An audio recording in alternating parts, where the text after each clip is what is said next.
Yan, good morning mga Q. Wait lang guys, ayusin ko lang muna yung camera natin. Hanggang ngayon kasi hindi pa tayo nakabili ng ng tripod. Sira pa rin yung tripod natin.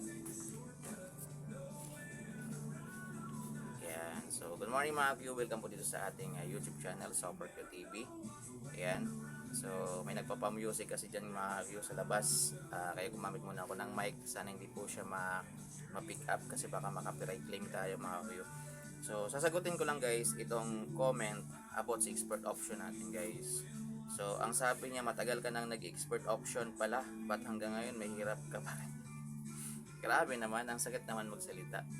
Yan, hindi naman yung sobrang hirap. Yan, sakto lang. Yan, pero nakakakain pa rin po 3 times a day. Yan, kahit papaano ay may pera pa rin na nagagamit para makabili ng pangailangan sa bahay.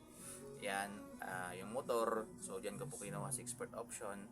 Yan, at yung mga gamit natin sa mga pag-vlog. So, kasi siguro nakikita niyo guys sa iba. Marami kasi ngayon guys na about dito sa expert option, yung mga nagpo-promote ng expert option, merong sasakyan, merong bahay, merong lupa, merong yate, mga ganyan, merong mga sports cars.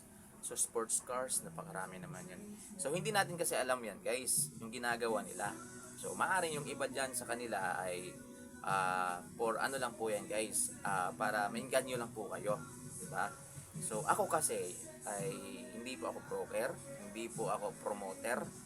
Yan, hindi po ako nakakontrata sa expert option. Isa lang po akong hindi hamak na user ng expert option.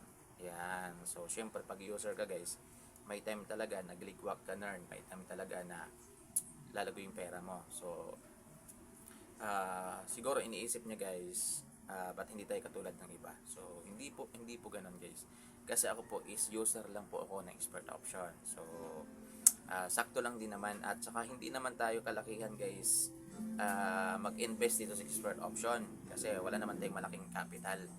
Yan, pero sinasabi ko sa inyo guys, kahit papano ay nakakatulong. Yan, nakakatulong. So, nasa inyo na lang po siguro yun guys. So, wala namang pilitan dito sa expert option, di ba mga ka-Q? Kung ayaw nyong mag-expert option, wala namang problema. So, right nyo po yan. Kasi buhay nyo po yan. Di ba? Kahit anong sabi pa siguro ng mga nagpo-promote dyan na laruin nyo to at ayaw nyo talaga. Di ba? So, basta sinasabi ko sa inyo na kung gusto nyo laruin yung expert option, pag-aralan nyo muna, manood muna kayo ng mga tutorial dito sa YouTube. So ako kasi guys, wala kayong mapapalang mga tutorial sa akin kasi hindi po ako bihasa sa paggawa ng mga ganyan eh. Yan, ako lang, share lang po naman ako ng mga video ko, ng mga journey ko minsan dito sa expert option. So yun lang guys, sagot ko doon sa nagtatanong bakit hindi pa rin tayo yung mayaman sa expert option. Kasi po, maliit lang po ako mag-invest at hindi po ako broker, hindi po ako promoter, hindi po ako nakakontrata sa expert option. Siguro yung mga nakikita mo, yan po yung mga broker, yan po talaga yung mga napopromote ng expert option na may kita talaga sila kapag mayroong gumamit ng link nila at nag-invest sa expert option. So, at yung mga nakakontrata na yan guys, na balita ko is million daw yung kontrata niyan. Yan yung mga sikat na influencer. Yan, meron kasi nagpo-promote dito guys na walang link. Pero yun pala, nakakontrata talaga sila. Yan, yung trabaho lang talaga nila ay i-promote. Yan. Walang link, promote lang nila. Yan, yun yung malalaki ng mga influencer. So, yun guys. Sana po yung nasagot ko po yun. Yan.